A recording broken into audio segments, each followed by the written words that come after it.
Welcome to the Hangar Z podcast, brought to you by Vertical Helicasts. In this powerful two-part series, Jack Schonely and I sit down with Jim Moss, who's a retired member of the Los Angeles County Sheriff's Department, to discuss the invaluable lessons learned throughout his remarkable career. Join us as Jim shares his journey from growing up in a single-parent household to becoming a deputy sheriff, emphasizing the importance of humility and leadership and the role of cognitive diversity in building effective teams. With his experience as a SWAT team member and tactical medic on Air Rescue 5, Jim offers unique perspective on high-risk missions and the critical nature of debriefing for performance improvement. This episode highlights Jim's reflections on the relationship between officers and inmates and the varied opportunities within the Los Angeles County Sheriff's Department. We'll delve into the vital role of training, the intricacies of aviation operations, and the essential skills required for crew chiefs in the field. Jim recounts a memorable and challenging experience responding to an active shooter incident and discusses the extensive training necessary to excel in roles within the Special Enforcement Bureau and the Emergency Services Detail. With accolades like Medal of Valor and the NBC Hero of the Week award, whether you're interested in law enforcement, aviation, or leadership development, this conversation is packed with valuable insights and advice for those aspiring to make a difference. Thank you to our sponsors, SpectraLab, Onboard Systems Hoists, and Shotover. Welcome to the Hangar Z podcast, brought to you by Vertical Helicasts. The Hangar Z podcast is the first and only podcast dedicated to promoting and exploring the personnel and equipment behind the missions in public safety aviation. Join your host, John Gray, Jeff Ratkovich, and Jack Schonely. Still southbound, skidding to a stop. Stand by here. Looks like you're getting ready to bail. Heads up, guys, bailing. Okay, the guy, he's running through the house, jumping the fence, through the shotgun, through something out. Grabbing the shotgun. Don't go over that fence. Don't go over that fence. Grab the shotgun again. He is armed. Stay there. Hold your position. 4 on the stop. You're in custody. Good advising code 4 on the stop. Hey, welcome to Hangar Z podcast. I'm your host, John Gray. Have a really exciting conversation in store for today. We've overcome a lot of IT obstacles today to make this happen. So really happy to be here. We have a guest who was introduced to me by a good friend of mine, Jacob Green. Jacob's one of the best leaders I ever worked for. Got to work for him at the City of Ontario. He left as the assistant city manager, and I've kept in touch with him, had him on the podcast previously, and he's a good dude. Again, one of the best leaders that I've ever worked for, and he got in touch and said, "Hey, I've got somebody coming on board who I think you might be interested in talking to." So I got in touch with Jim, and man, I'm impressed with who you are as a person. Looking at your resume, I'm like, holy cow, I can't believe you're willing to join us. So, Jim Moss, thank you for joining us, and welcome to the Hangar Z podcast.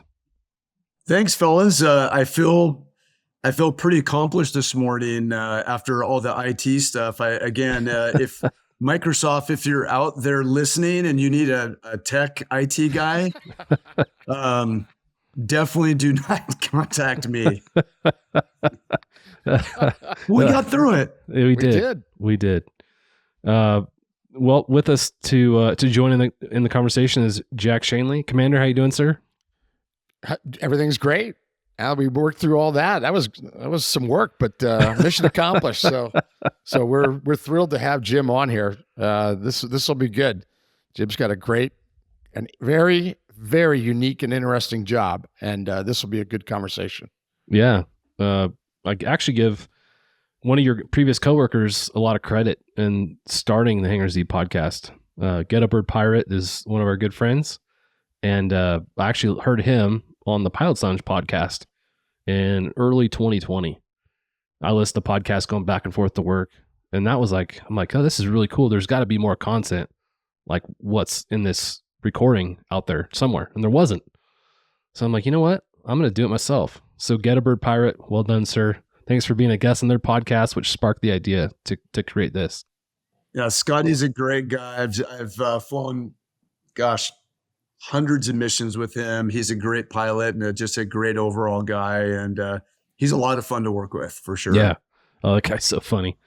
Every time we go somewhere, he's the center of attention. He's always got all the jokes. I love it. Yeah. Oh, yeah.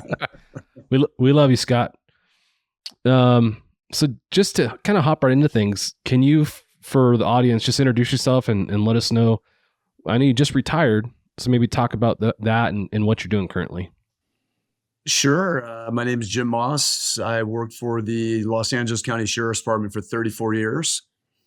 I had several assignments along the way, but spent my last almost 20 years at the Special Enforcement Bureau as a SWAT team member and also a tactical medic on Air Rescue 5.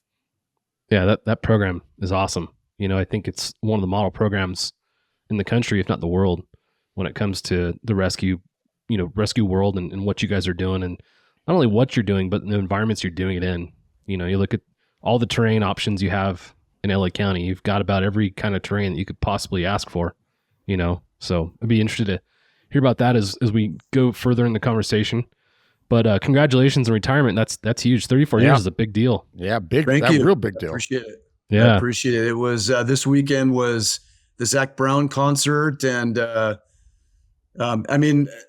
my whole goal now in retirement is to try to be as cool as Zach Brown. I need to grow the beard out now. I can finally grow a beard. I'll try to work on the tattoos on the arms, and I wish I could sing. Well, I do sing after a couple of beers. It's not good though. It's bad. It's really bad. But that's my only goal for retirement is to try to be as cool as Zach Brown now. That's a tall order. Yeah, it's a for sure. We saw Zach Brown at Yamava Casino here in San Bernardino. Probably one of the best shows I've ever been to. They were absolutely amazing. Loved it. We just saw him at SoFi this weekend, and we were in the pit up pretty close, and it was amazing. It was so fun. That's cool. How was SoFi? What was your experience there? SoFi is great. That was my first time off duty. I've been to SoFi on duty several times. That was my first time there off duty, so that was pretty cool. That's awesome.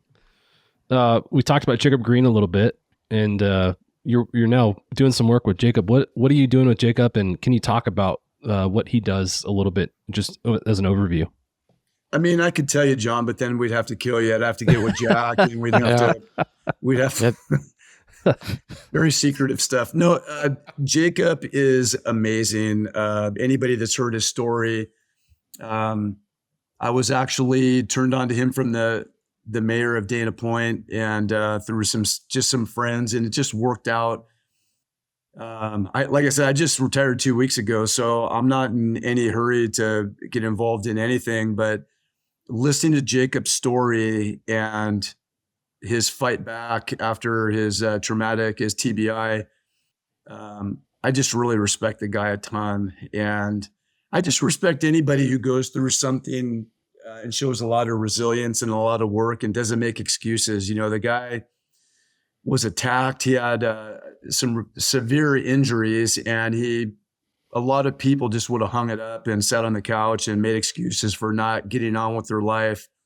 And here's the guy who fought his way through college after. I mean, he's a sharp guy. If he wasn't sharp in the first place, he never would have been accepted to Berkeley, right? Yeah, right. But then to go through what he went through and to fight back and battle back and get his degree, and it's just commendable. And he's just such an honest guy. He's got great ethics. We immediately hit it off, and I'm always a little skeptical. I'm sure, like we all are, of people nowadays. And we met a few times, and I talked to him, he talked to me, and we got to know each other a little bit. And he's just a stand-up, heads-up, honest, hardworking guy. He's got great morals and what he believes in. I can't say enough good things about him. He's just a great guy. Yeah, he was an outstanding leader for the city. He worked in economic development, then went to the assistant city manager role. And there's not many people. We talk about leadership a lot, and I think it's easy to point to the flaws. And there's not a lot of people that do it right. And he's one of those folks that does it right. So kudos to him. I think that he's really into, from what I can see so far in this short time I've been working with him, he's into building cultures, right? There's a difference between being a supervisor and being a leader, right? Oh, yeah. Not all supervisors are leaders, and not all leaders are supervisors. But even within his company so far, I've learned that he really looks to promote just an amazing culture, and he does that through his leadership skills. And he wants everybody in his company and everybody, his clients and everybody that he's dealing with, he wants them to be successful, and that's really important to him. It's not just it's not BS to him. He really cares. This stuff really matters to him, and you can see it. And you can also see right through somebody who's, full of crap too, right? The guy's just genuine, and he's a genuinely great leader. So I just love the way the guy lives his life and how he operates. And it's really a pleasure working with him. Yeah. In his leadership talks, he talks about cognitive diversity. And when you hear that term at first, it sounds like a term that should, go with the wokeisms, but it actually, when you think about leadership, a good leader surrounds himself with people that have skill sets that he does not. And when you think about what cognitive diversity is, it's just that. It's building a team where each member of your team has a different skill set so that the team as a whole can thrive.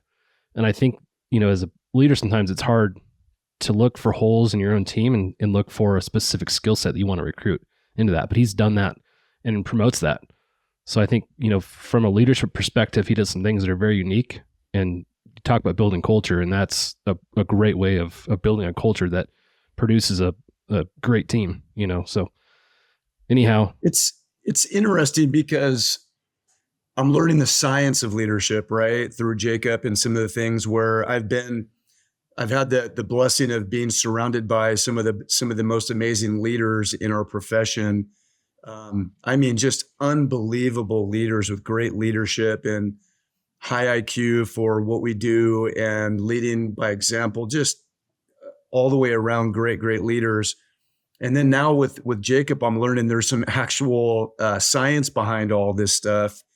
And I'm applying what I'm learning through him into, it just gives me some background into what I've lived in my life. And I look back, like with the diversity, like typically in the teams, we're looking for guys that are similar, that all think the same way, that all kind of act the same way. And for problem solving, it's been proven now, and I'm learning this stuff, that's not actually necessarily the best way to solve problems. Right.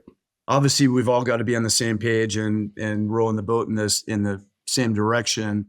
But when it comes to coming up with solutions for difficult problems, it's pretty interesting that the science is showing that you really want as much diversity in the group with different ideas to bring as many possible solutions to the table to come up with the best one. And it's pretty interesting. And I actually really agree with it. Yeah. The idea of cognitive diversity is really interesting. When he was at the city, he built a team. The city of Ontario was trying to win back the airport from the city of Los Angeles. They purchased it and ran that through Loblaw for quite a long time. So he put a team together to bring the airport back under control of the city of Ontario, instead of kind of building a team based on what you're saying with people of similar mindsets. He went out to basically each department within the city and recruited somebody with a different background to bring into that team. And man, we ended up taking control of the airport again. And I credit Jacob with that, for building a team that, could make that happen. So, that was proof in the pudding there that cognitive diversity really, really works, so. What's your role, Jim? What are you going to be doing? So I'll be doing some evaluating, some teaching, some consulting. We're still kind of trying to sort through some of that stuff. I'll be teaching leadership and teamwork. Again, I think with some of the science behind it, along with my experiences working in working with an elite team and a bunch of elite leaders, it's kind of a good mix. And, I think part of the leadership thing is being humble. And, I'm not here to reinvent any wheels, right? I've made a lot of mistakes. Our team members have made a lot of mistakes. And I think that's one of the best ways to learn, is not trying to always recreate the wheel, but passing on information, and that's kind of what I feel like my role is. I've had 34 years in the LA County Sheriff's Department, working in basically every community in Los Angeles. And I've had some wins and some losses, and to pass on that information to other people, especially the younger guys that are coming up through, to help them maybe not make some of the same mistakes. That's some things you just can't read in a book, right? You can go to college, you can you can get trained in some things, but I call it a contact sport. It's a very difficult environment and a very unforgivable environment, law enforcement, to work in. And the more we can pass on to the younger guys, I think is just the best thing that we can do to help those guys out. Agree 100%. It's there's people that don't believe in that at all. I mean, I've believed exactly what you just said, Jim. I'm with you 100%. I've talked about mistakes in my instruction for 24 years, and people go, "Wow, you just talk about your mistakes and others around you." And there were people at air support in particular that said, "You're airing some dirty laundry there." I go, "You're darn right I am. Why would you want somebody else to make that mistake?" Right. We got out of that alive.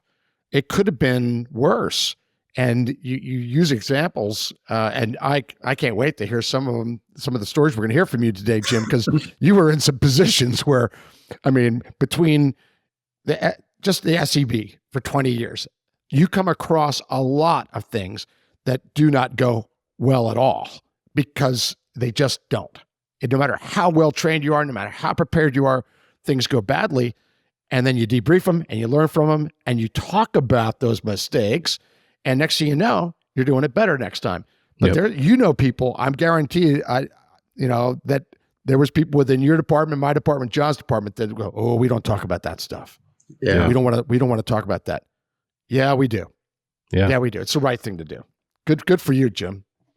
That's good. I think the humility has got to be, I think, at the top of that list, right? You got to be humble. You can't you can't think too highly of yourself. I mean, I had an amazing job. I worked for arguably the best unit in the country. It's just such an amazing unit to be able to do so many different things: the helicopter, the diving, the SWAT work, the rescues, all that stuff.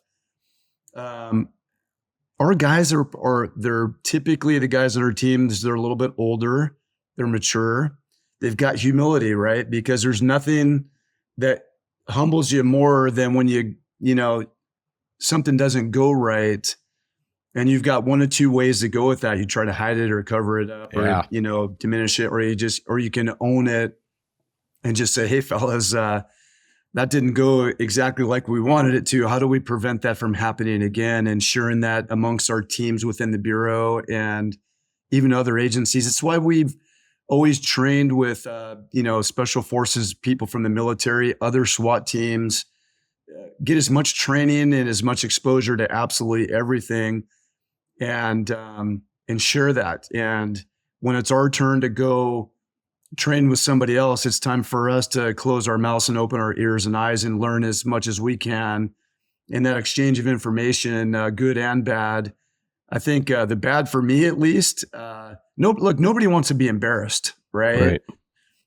So when things go wrong, I think that you learn, at least me, I really don't want that to go wrong again. Yeah. Right. It goes wrong once, not a big deal. It goes wrong twice, shame on me for not making adjustments and whatnot. And there's the saying that we have on our team: you don't know what you don't know. And working with a lot of other agencies and some teams that just don't have the amount of reps that other teams, have, they could have all the best, and they do have all the best intentions in the world, but sometimes they make mistakes only because they don't know, or they weren't given the information. And I think that's with Jacob and his company, I think, where I really try to spend a lot of my life in the next upcoming years is passing on information, good and bad, to try to help, just keep that going, keep that. I'm humble enough to say, yeah, hey man, we really screwed this one up, or this turned south and we were able to get out of it because we did X, Y, and Z. You're probably going to see this is going to happen to you if you have enough call outs. Just keep that in mind. Thank you to our sponsor, SpectroLab. SpectroLab, a pioneer and world-leading supplier of high-intensity searchlights for all para-public operations. Visit www.spectrolab.com to learn more about our third generation Night Sun series, high intensity searchlight. When reliability and performance is critical to your mission, count on Spectrolab Night Sun searchlights. This is an important concept that we're talking about right now, especially for not just young officers, but experienced officers that are now in new units, like SWAT teams, like air crews, like bomb squad, like anything specialized, canine, where I know I tell recruits this all the time. They make a mistake, they're beating themselves up. And I'll tell them, let it go. Let it go. Remember it. Don't forget it. I'm not telling you to forget it. You need to remember it, but let it go, learn from it, because what you're going to find is as you go through this career, you're going to look back on things years later and realize that you will learn more from the mistakes than you do from the successes. You know, you're going to have a lot more successes than failures, but you'll remember the failures and they will assist you in reducing the chance of it happening again and maybe save your own life or someone else's. And when our listeners, I mean, we're just scratching the surface here. When our listeners hear what Jim's about to talk about with his background and what he did, specifically what he did, you're going to go, oh, it's all going to make sense. Because, you know, John and I know about what kind of work you did, and it's all going to come together with what you're talking about. But I think it's really important that what we're, you know, this beginning discussion, especially for people that are entering a new position. So this is good. This is a good place to start, but it's going to get better when you hear what Jim's done in his life. It's amazing.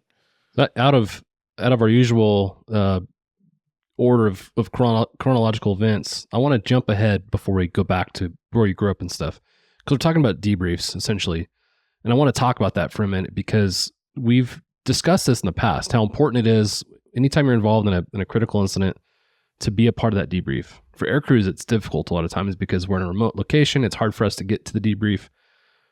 But I want to ask you, Jim, in your experience as both an aircrew member, as a SWAT team member, and just as a police officer, and the debriefs that you've been a part of, can you talk about the value that provided for you and maybe talk about as well some of the debriefs you were a part of at Air Rescue 5 and how that benefited you guys? I think the level of debriefs have changed over the course of my career. When you're working, you know, in the jail, you might debrief some stuff a little bit. You got a bunch of young deputies in there and nobody wants to look bad or whatnot. So they're not very detailed. You get into patrol and still kind of the same thing. You will debrief some things, but when I got to SCB, the debriefs really started to change and get important because the missions they were all high risk missions, right? So they all mattered.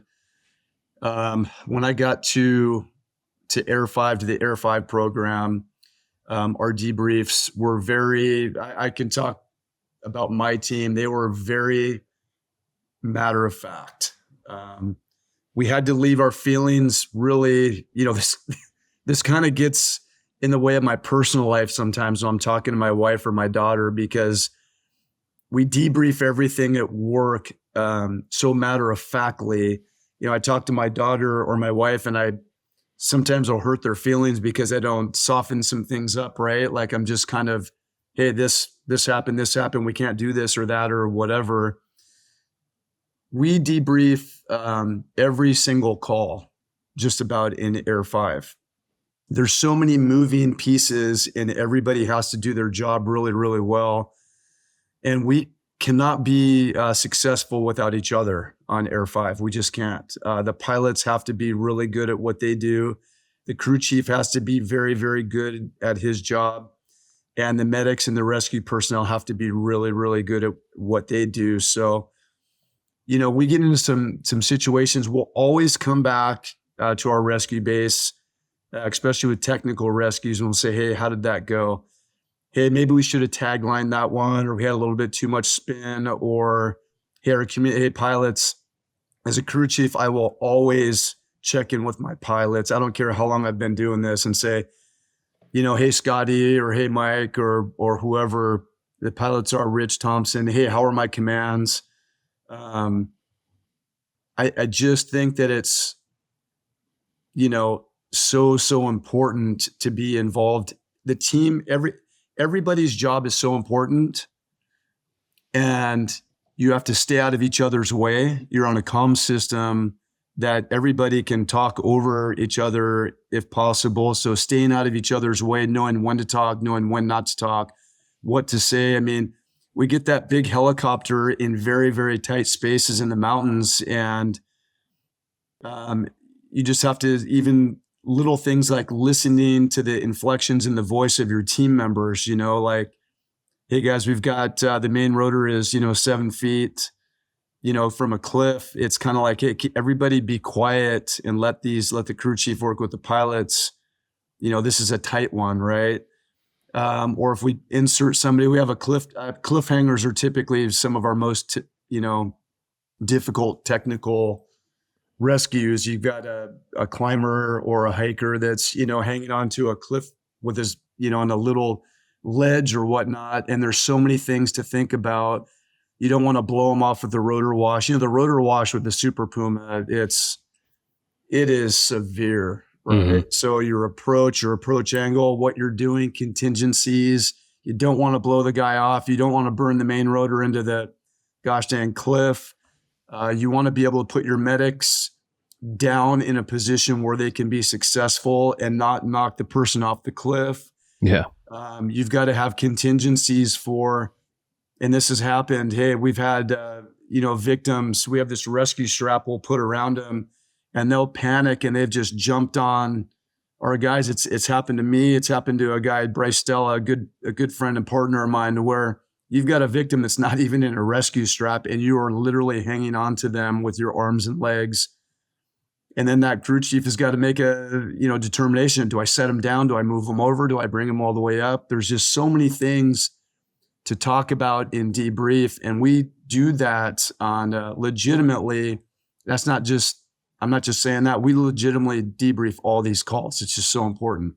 Yeah, absolutely. I think air crews, especially in patrol, we have this unique perspective on things.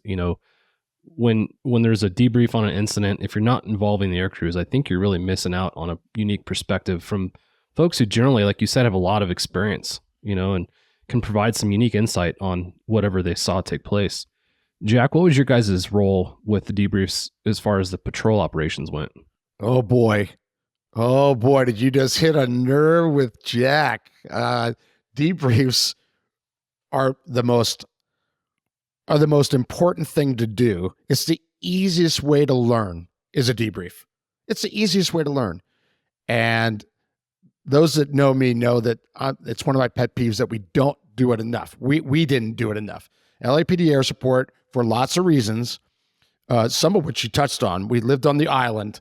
I mean, Jim's been there. We're on the island, just like you guys were in Long Beach and at Barley Flats. I mean, you're on an island. And so getting involved with the customers was harder. Now, would we debrief like Jim just described? Absolutely. Very important. You would do it on certain calls, certain events, but we would not debrief on the big ones.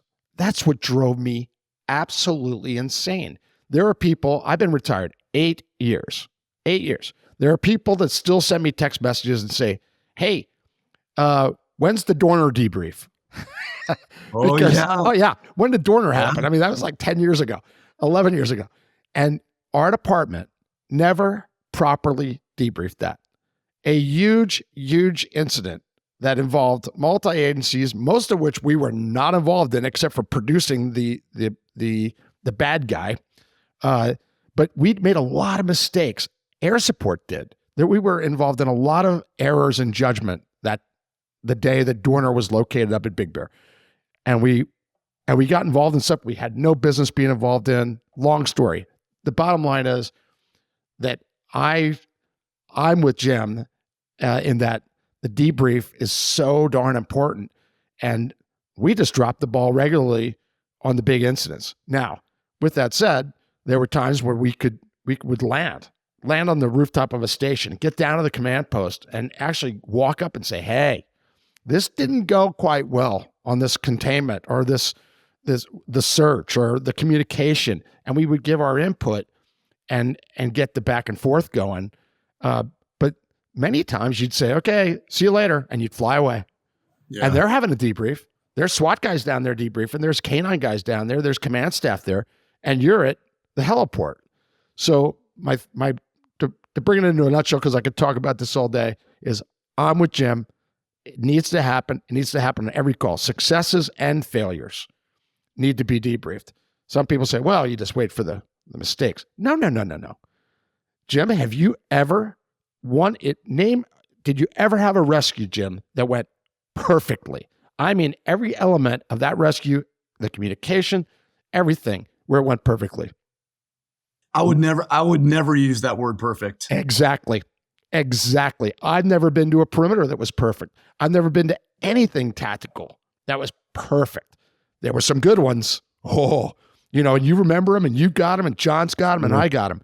But so that just shows you how important the debrief is, because there's always something, because we're human, there's always something that we could have done a little bit better, even if it was a great success.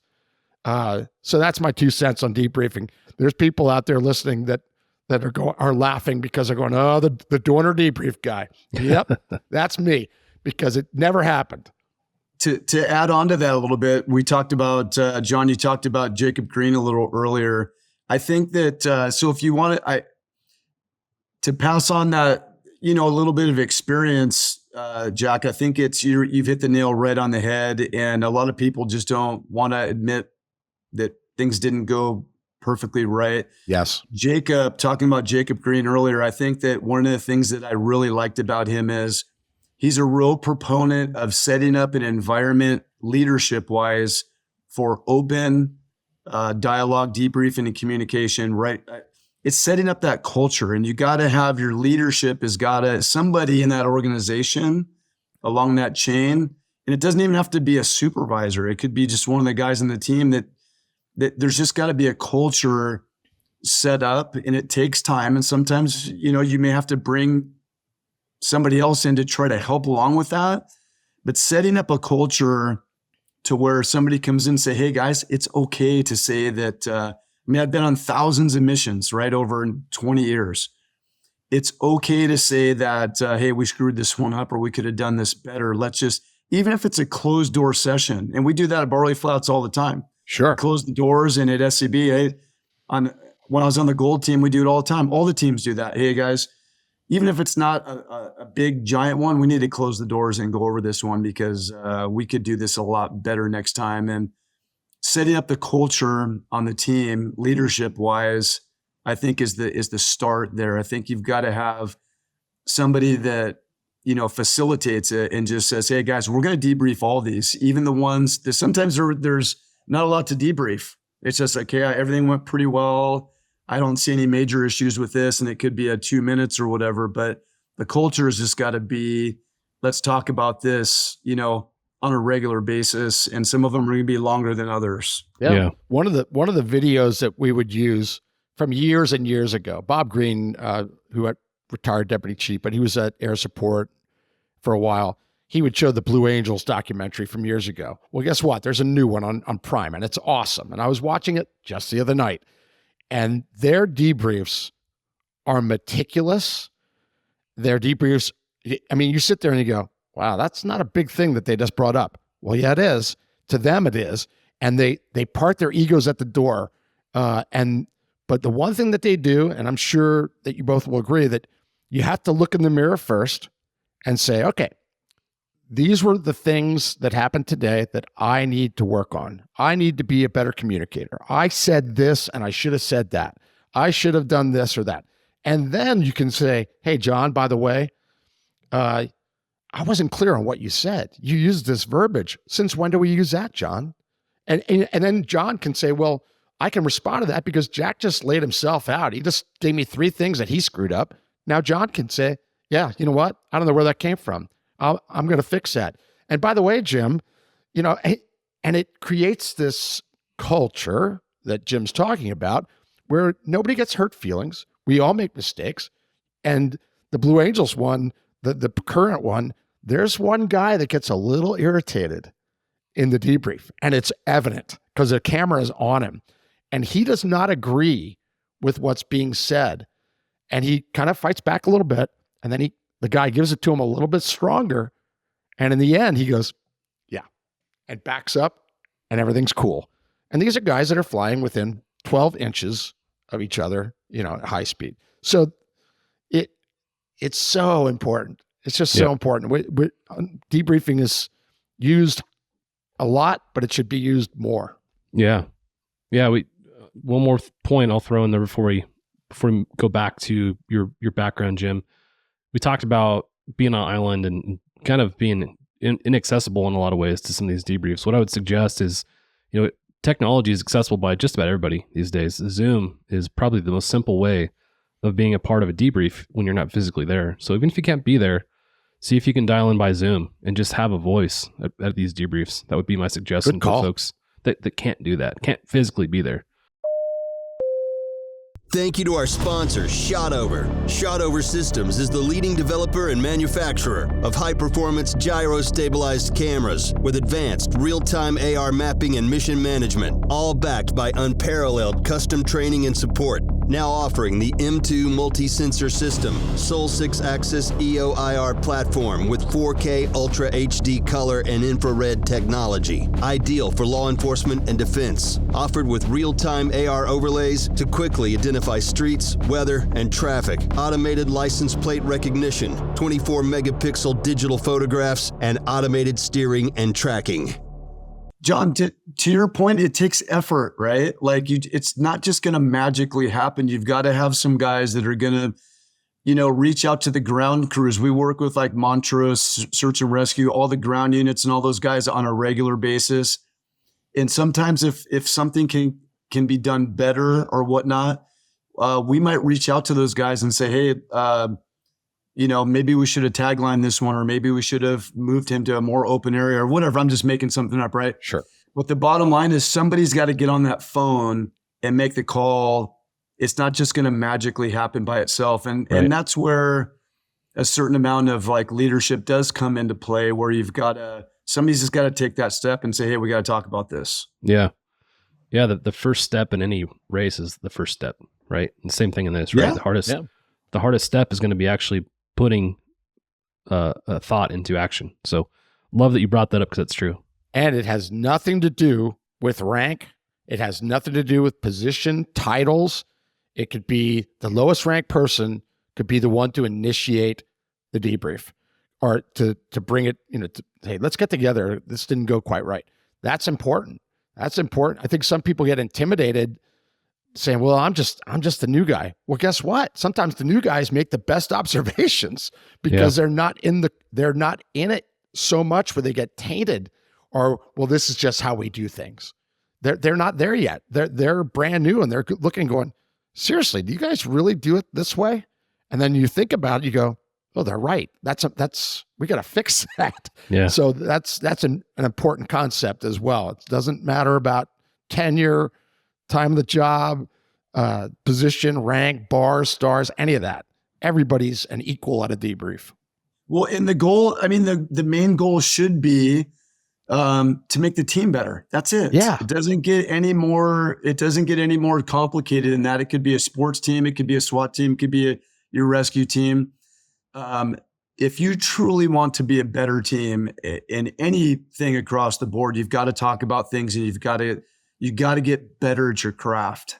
Yeah. Otherwise you're not not going to. Yeah. Good.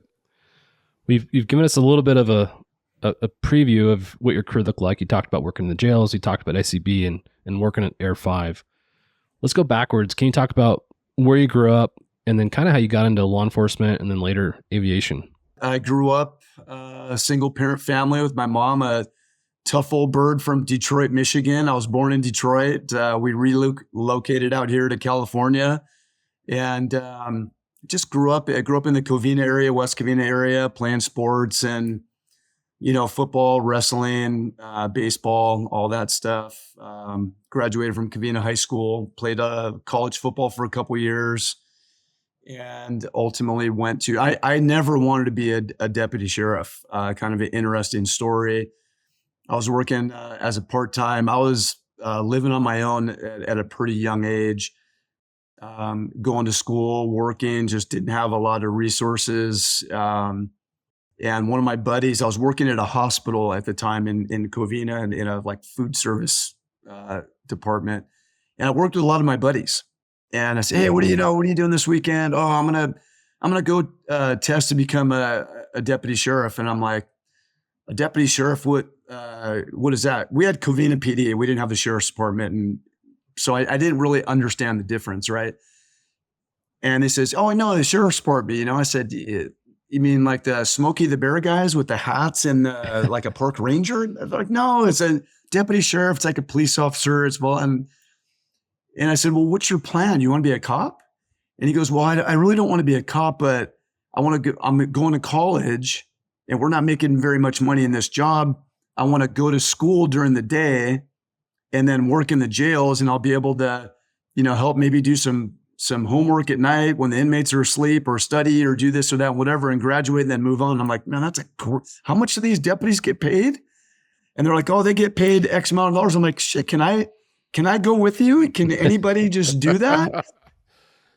Honestly, that's how it happened. Wow. And he goes, yeah. So I said, I'm in. And then another one of my buddies says, shit, I want to do that too. His name now is Chief Jason Wallach. He's a chief on the LA County Sheriff's Department. Wow. And we got in the car that next day and drove up to Wayside and took the test.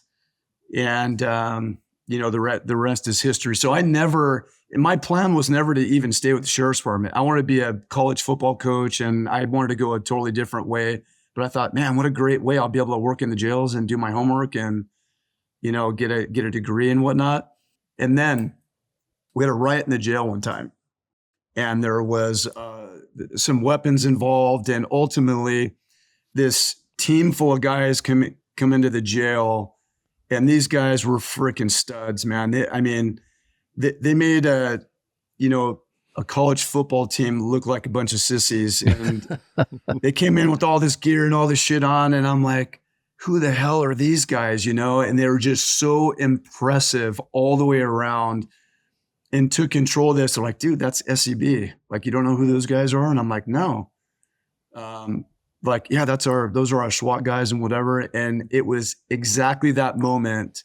I looked up to God and I said, that's what I want to do with the rest of my life. Wow. That's cool. And I spent the next 16 years trying to get there, and ultimately got there and spent almost 20 years at the unit. So wow, that's the funny version of how I actually became a deputy. That's really cool. From the lunch lady to Air 5. Yeah, that's awesome. Would you like Jello or pudding? And then next thing you know, you're in a jail, and next thing you know, you're a deputy in SEP, and holy mackerel, that's great, Jim. What a great story. The jails, speaking about the jails, it was, I lived in my era. There was a big hiring freeze in the early 90s, and we were stuck in the jails for 5 or 6 years. We all wanted to go out to patrol. We were just stuck. There was no hiring. But we lived through a lot of fun things in the jail. We were in charge of, the Night Stalker and O.J. Simpson and the Menendez brothers and Stars and all these things that went, the Night Stalker is a Richard Ramirez is a perfect example. This guy's going around and is a serial killer and attacking people in yellow homes near freeways and this and that and whatever. And it's just whatever. And, months later, the guy's in custody, and I go to work and there he is. I'm like, that's the Night Stalker. You saw the Night Stalker. And it's just, or when OJ, when he was in custody, Rodney King, we just had so many noteworthy incidents when we were in the jail. Just looking back on it, I was like, wow, that was kind of cool. Those were some cool experiences to go through. Was your jail time downtown at Twin Towers, or did you move around during that 5 or 6 years out to Castaic, or how did that work? Twin Towers wasn't even in existence at the time. It was Men's Central Jail. So I worked in Men's Central Jail on a floor called 9000. It's where all the new people, all the new inmates came in. So before they sorted, it was basically a clearing. They'd sort them all out, right? So you didn't have murders with drunk drivers in the same cell, right? So Right. there'd be, 500 inmates in a dorm, and they'd be, all mixed of different crime levels, and then they'd be sorted out, and then they'd be, moved to different areas in the jail. A lot of people don't realize that there's like 9,000 inmates in Men's Central Jail. It's like a little mini city in there. Wow. And it was a very, very interesting place to work. And, I've always said, I think every police officer in the country should spend a year working in the jail. Yeah. You just learn to talk to people and communicate, and you immediately know. When I went to the street after living with these guys for 6 years in the jail, you spend 5 seconds with somebody and you go, okay, this guy's a legit thug. This guy's a hard, dangerous dude. Or, this guy's a wannabe. He's a poo butt. Or this is just a businessman. That's a soccer mom. That's a so-and-so. And you just get to really, I think, disseminate between who you're dealing with very, very quickly. Yeah. Because you just recognize from living with these folks for in jail for so long. Yeah. Just being able to look at the tattoo and understand what that tattoo means and what significance that plays in that person's life as it pertains to the police officer, right? Is this person a threat and why? I think of myself, young police officer with San Diego PD, just got hired. Prior to living in San Diego, I had very little actual experience in the city. I was pretty isolated. I worked at the Forest Service. I was in the middle of the forest all the time. And I grew up in the mountains. And all of a sudden I find myself in Southeast San Diego trying to figure out how to talk to a Crip on a traffic stop. Yeah. And I was, a fish out of water for sure. But to your point, had I had the opportunity to spend some time in a setting like that, I would have learned how to communicate with those kind of folks and being able to recognize some of those, those red flags potentially. So yeah, it's a funny huge story. We were just on vacation last week. I was with my family on vacation. We pulled up on this beach. We went boating for the weekend, and it was middle of the week, so there was really nobody on the beach. And typically, you don't pull up right next to a boat, right? When there's 100 yards of beach next to you, right? But we had our dog with us, and we're like, had to break the dog. And there was like this little area that we needed to break the dog. So I get off the boat and. I just tell the guy, hey, bro, I'm sorry for pulling right up next to you guys. We're just trying to break the dog. We'll be out of here in a second. And the guy's all, hey, no problem. The guy looked over and he had like a Raiders wrap around his boat and he had tattoos, all over his face and whatever. And went over and talked to him and immediately knew this guy was like a legit OG gangster. The guy's been in prison a little bit. I had a beer and talked to that dude on the beach for probably 30 minutes and we just chopped it up and we're talking about stuff. I would rather sometimes talk to, some gangsters, some OGs, much more interesting conversation than other people. And you just get, you get comfortable talking. When I grew up in the jails, there was a lot of respect. I think both of you guys can probably relate to this. There was a lot more respect between good guys and bad guys, right? Yes. Like even the Mexican mafia. Mexican mafia was very, very deep and powerful in the jails back then when I was working in there. And we dealt with those guys all the time and they had to handle their business and they did whatever. But the way that we spoke to those guys and the way they spoke to us was very respectful. And if you didn't speak to those guys with respect, you were going to have a fight on your hands. And it's just the way that it was. So if you're a young deputy disrespecting somebody or not showing somebody their respect or vice versa, there was going to be a problem, And I just think that those are some valuable lessons that carried all the way through that I use for my entire career is learning how to talk to people. And hey, look, I don't care if you've been in prison or not. My job is not to punish you or continue you or whatever. In fact, we can laugh and drink a beer. You got your kids over there. I got my kids. Like there's just there was a mutual respect thing. I think that's gone away a little bit with the youngsters nowadays. But it was, to me, I always thought it was really interesting talking to those guys. Yeah. I just always have. For me, it was we had two different life paths, and it was interesting for me to get some insight in the path they took and why they took that path. And I had some of the most awkward, long conversations. You stop somebody, you sit them down, you're waiting for their warrant return, and we all know dispatch isn't the fastest a lot of times at return warrants. So man, like, is this ever going to come back? And you're just trying to fill the time, while you're waiting for the warrant return. So you talk about whatever, and you find out all kinds of interesting things. Jack, I know you can relate to that experience where you were working. Yeah. Yeah, absolutely. I grew up in a town of 5,000 people. And next thing you know, I'm in Los Angeles going, what did I get myself into? And then you're stopping people every day, and all the people that we've been talking about that are covered with tattoos, and some of whom, want to kill you, and, some of them respect you. But in the 80s, I agree, Jim, there was a respect there. And I'm not out there anymore, obviously, thankfully. But you watch the videos of officers' interactions, and the respect on the bad guy part, it has gone away. I mean, they're just completely disrespectful from the opening moment. Where I can think of thousands of conversations that were productive conversations with very bad people. And that respect was there. They may not like you.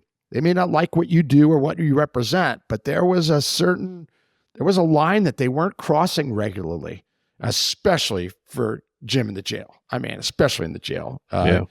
That's a challenging environment. You had to have that give and take, or you'd be in fights all day, every day. Totally. I mean, that's absolutely. Yeah. Goodrich Hoist has officially changed our name to Onboard Systems Hoist. While the name has changed, our commitment to excellence and safety remains the same. Whether your mission is saving lives or servicing high-value assets, Onboard Systems Hoist stays ready to assist. Features such as single-point payout reduce the potential for hoist-induced load swings, enhancing overall safety. For more information, go to hoist-winch.onboardsystems.com. I'd like to dig into your background a little bit more, but before we do that, can you, for the folks who may not be familiar with LA County Sheriffs, can you talk about the agency as a whole and talk about, obviously the job of the LA County Sheriffs is to deal with law enforcement within the county and the jail systems. Can you talk about what you guys do and what some of the different opportunities that exist for the Jim, folks? by the way, I wore green today in honor of you being I on the Hangar Z. appreciate that. Just so you know. Attention to detail. And I tried to wear the dark LAPD uniform because I jealously, my whole life, have always been jealous of that uniform. So can you say that a little louder? Fair enough. I know. We'll emphasize it in editing. We'll have it that be on a like a loop. I always wanted to be in that uniform. I always wanted to be in that uniform, the blue. Yeah. I'm sorry to interrupt, Jim. I just wanted you to know that I consciously wore green for you. I love it. Tell us about Thank LA you. County Sheriffs. Okay, well, what I didn't know at that time, when I got into a car and raced off to Wayside, I didn't know anything about deputy sheriffs. So the difference between police officers and deputies, there's not a lot of difference. LA County Sheriff's Department is responsible for the county of Los Angeles and unincorporated areas. So basically, some cities that don't have their own police department will hire the Sheriff's Department and pay them to basically patrol their neighborhoods. Same police powers as, so LAPD, for instance, they patrol the city and their responsibility is the city. LA County has Los Angeles County, the entire county. The Sheriff's Department is responsible for the courts and the jails. Somebody has to be. So all the county sheriffs along the country are responsible for, getting inmates to their courts and back to the jail and housing them and making sure they're safe in the jails. We have patrol functions just like any other police department. And then from there, this is where I think our department is pretty desirable, if you will. It's so big. I think we've got 10,000 plus members or deputies. I don't know what the latest numbers are, but it's a massive department. It's the largest sheriff's department in the world. And there's just a lot of different units you can go to. So you basically go to the jail, you work there for a while, then you go to patrol.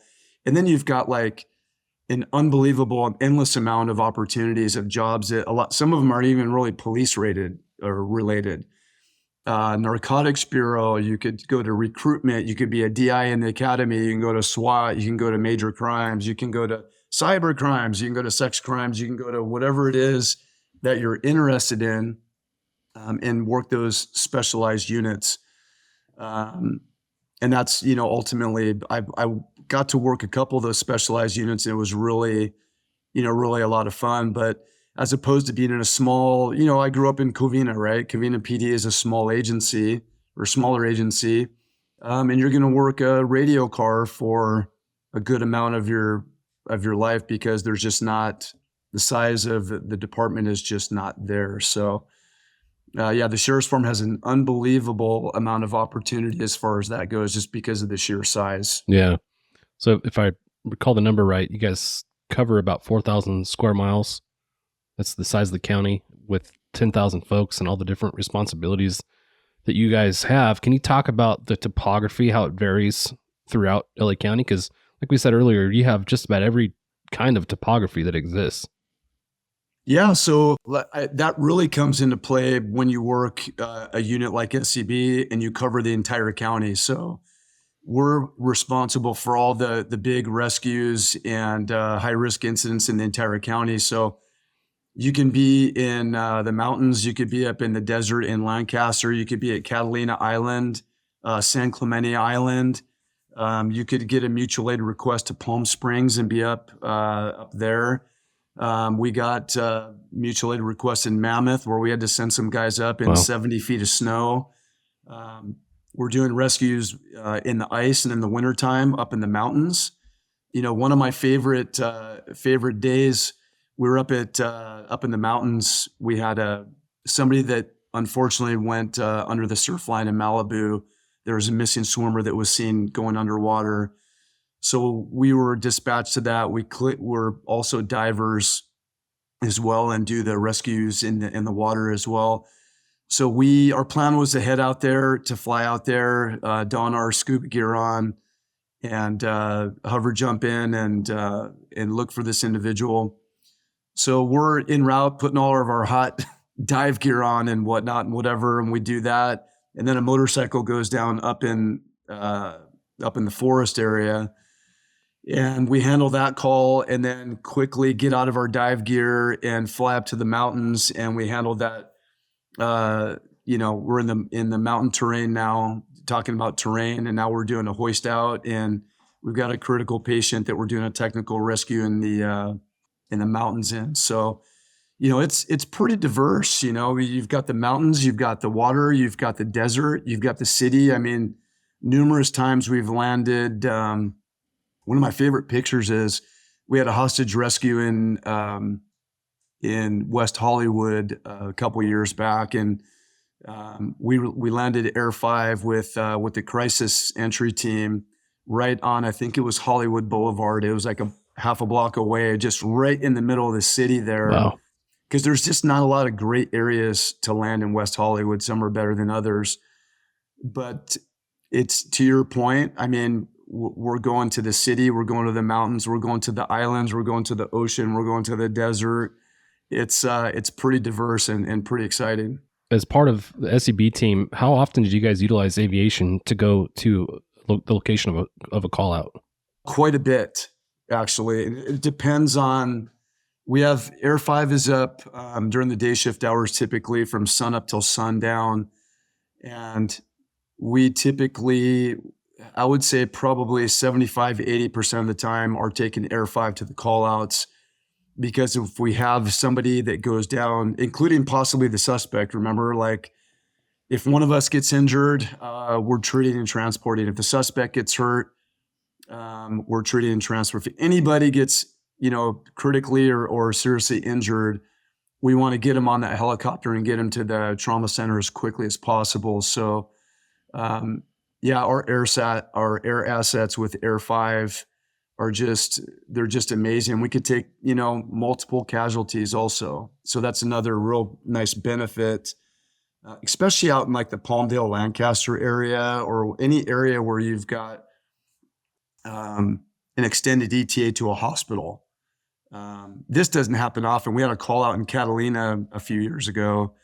There was a barricaded suspect that took a shot at the patrol deputies up there, and we had a long call out there, and obviously Air 5 was staged out there, and we were transporting the teams back and forth. The Dorner Caper, Jack, we had Air 5 in our teams that we flew up to San Bernardino. Yeah.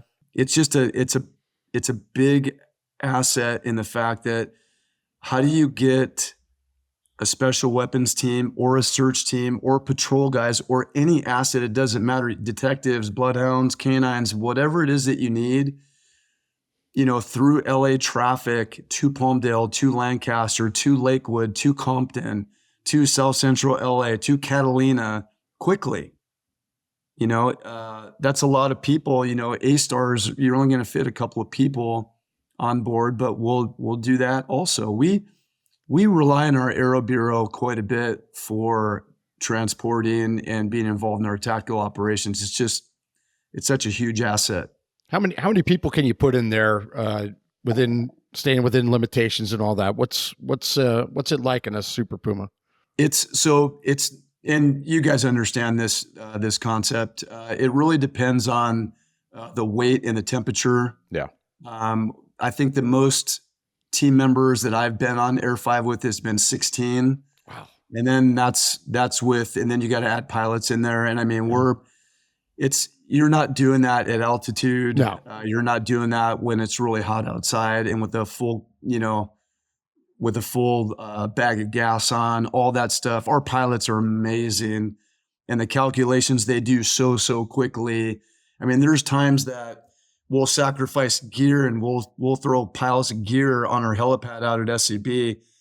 All non-essential piece of gear gets offloaded immediately. If we've got a HRT in, Palmdale or Lancaster, and we're picking up team guys, everything gets offloaded that's not essential because we want as many bodies on board as possible. And so those are just some of the things that we'll quickly transition to. And, Jack, to your point earlier, debrief some of those things. Hey, a lot of our SWAT guys, especially the newer guys, are not super familiar with Air 5. They have limited amount of time. They get the basic training and they're with us sometimes, but you could be a newer guy, or mid-range guy at SCB and you get an HRT and, hey, look, you don't have, a lot of time to get all your stuff together or look for this or look for that. And those are debrief times, like, hey, we got to make sure your gear is set, ready, you know where it's at. You can get suited up and get to the helipad quickly and get on that bird quickly. Because if you got a, active shooter or whatever else, you don't have a lot of time to get ready. You got to be ready so you don't have to get ready. And if there's things along the chain that slow you down, you got to talk about them and say, hey, you got to rework that. Yeah.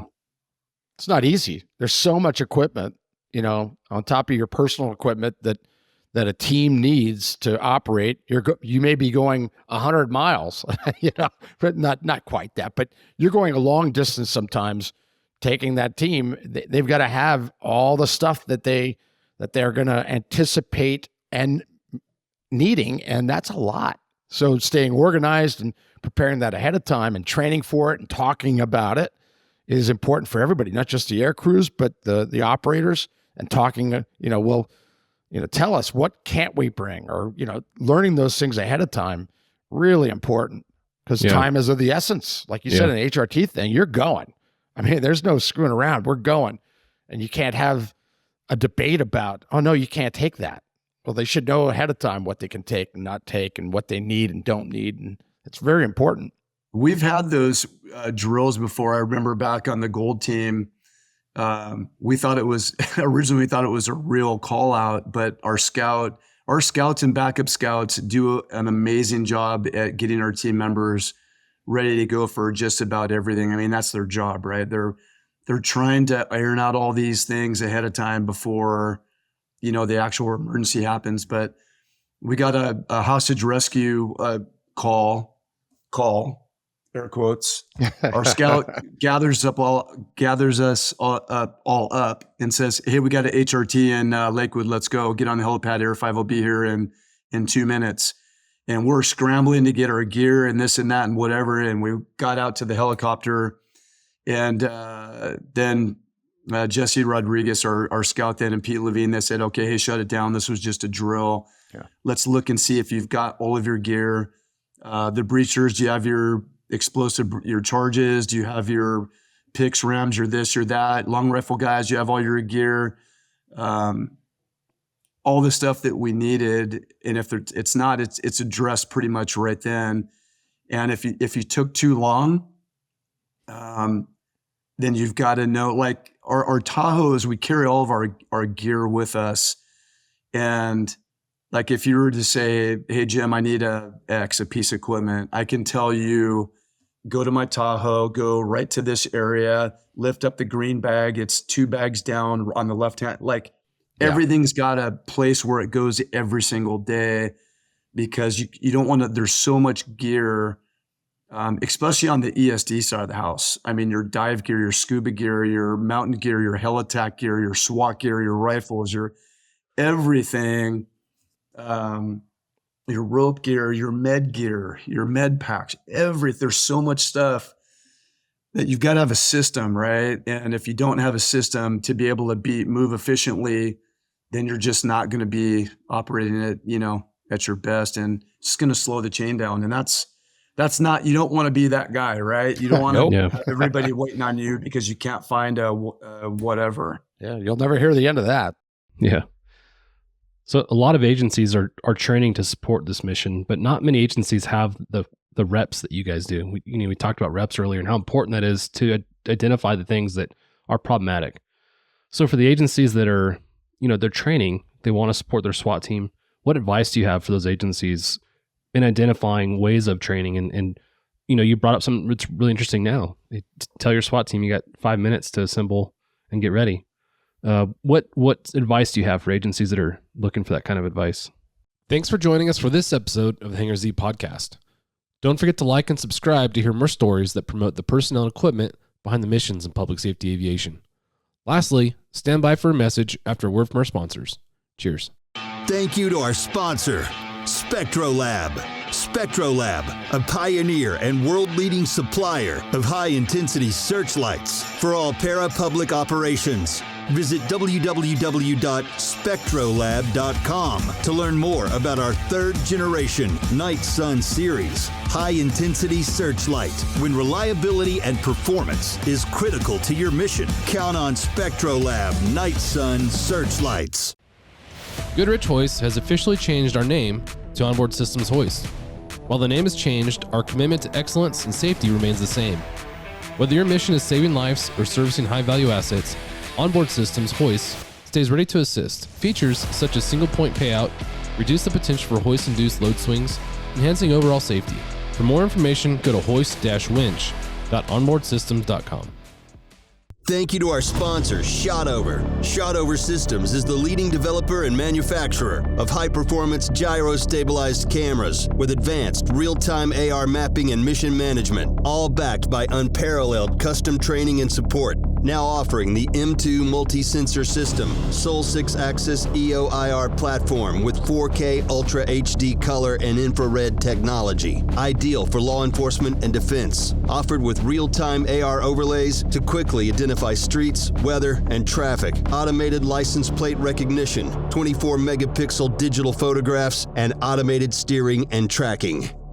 As we wrap up this episode of the Hangar Z podcast, we want to extend a heartfelt thank you to our sponsors for making these conversations possible. I'd also like to thank Jim Moss for sharing his incredible journey and the invaluable lessons he learned during his career with the Los Angeles County Sheriff's Department. From his experience in the SWAT team to his role as a tactical medic on Air Rescue 5, Jim has provided us with essential insight into the complexities of law enforcement and the critical nature of training and preparation. His commitment to supporting his fellow officers and fostering a culture of continuous improvement highlights the significant impact that dedicated professionals can make in their communities.